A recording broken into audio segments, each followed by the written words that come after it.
Hello and welcome to Bharat Affairs. Nowadays, Indians are openly supporting and promoting Zoho's products and services. Even the government, whether it's Ashwini Vaishnaw or Dharmendra Pradhan, has begun openly promoting Zoho's products.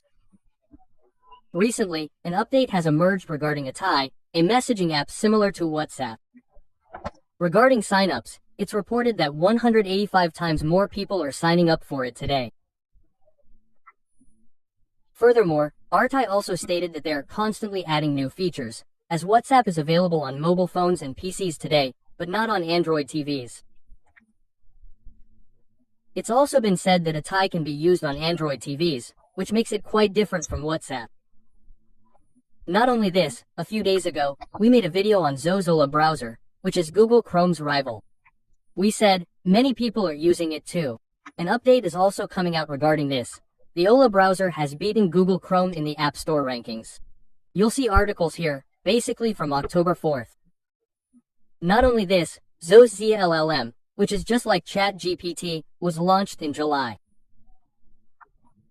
People are promoting it a lot these days, and recently, Arattai is going to bring a UPI model for the messaging world. You'll see articles regarding this here. Zoho is going to work with other platforms like UPI, i.e., Unified Payment Interface, means that nowadays we message on Telegram, we message on WhatsApp. But have you ever sent a message from WhatsApp to Telegram, or from Telegram to WhatsApp? The way UPI works is that there are so many applications. There's Paytm, PhonePe, Google Pay. There are so many applications. You can make payments to PhonePe through Paytm, Google Pay, Amazon Pay, and WhatsApp. Meaning, you can make payments to different apps through UPI. This is what interoperability is, and this interoperability is being discussed here in messaging systems. It's being said that this messenger system is a closed ecosystem today. The idea is to open it up. Meaning, if you're using WhatsApp, you'll be able to send messages to Telegram through WhatsApp, or you'll be able to send messages to any other messaging app. We'll discuss this in detail. But another update is emerging here.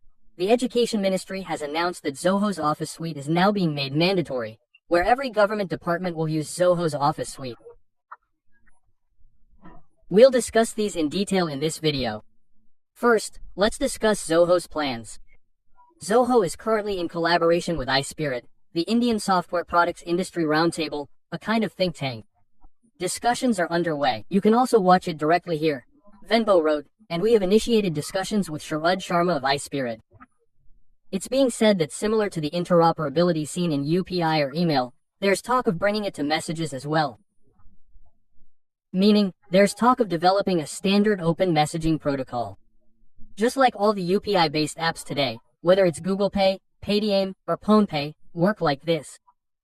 These applications are all connected to the NPCI UPI server. Banks are also connected to this NPCI. If a user makes a payment to another payee, the request ultimately goes to NPCI in the bank account from which the money is to be debited. The response is so fast that you don't even realize you've made a payment to someone else within 1 or 2 seconds. Similarly, it's being said that something similar will happen in the messaging world. Using one application, you can message someone else from the same application, and the message they receive will be received in their own messaging apps. Just like with UPI, email, and for communication, you use Gmail, Outlook, and Yahoo. Zoho's fundamental goal here is to break down digital barriers. WhatsApp and Telegram are closed systems today. They want to open them up. Zoho also believes that the infrastructure we build for this will not use AWS, meaning Amazon Web Services, or any other ecosystem. It will be completely indigenous. This will build trust among Indians, and data privacy will also be taken care of. And its users will benefit from this because nowadays we have to rely on a single company app. For example, most people use WhatsApp. Now we're seeing a slight shift. This dependency will be reduced. Privacy will also be enhanced. Your and our data will remain protected. We can easily migrate to other platforms.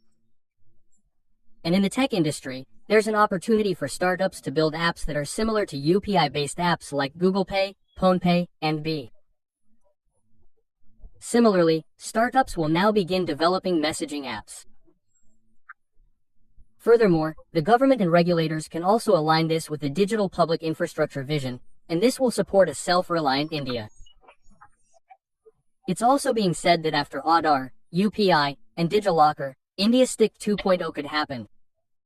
This will challenge Meta's dominance, including Meta's WhatsApp and Google's messaging services.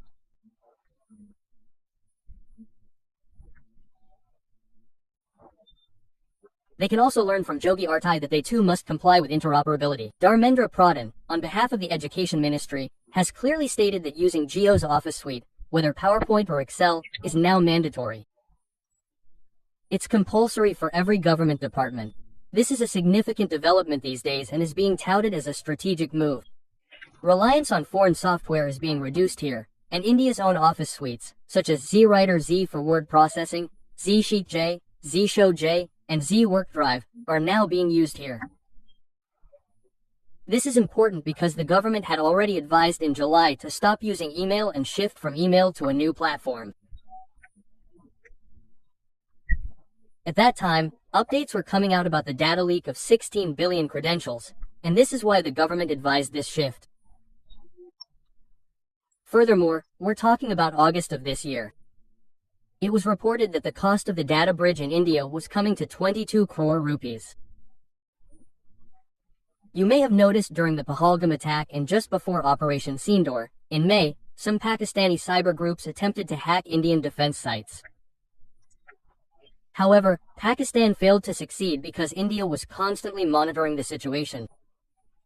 Considering all these reasons, the government has now mandated the use of Jio's Office Suite, but this isn't something new. You'll notice that China banned Microsoft in 2008.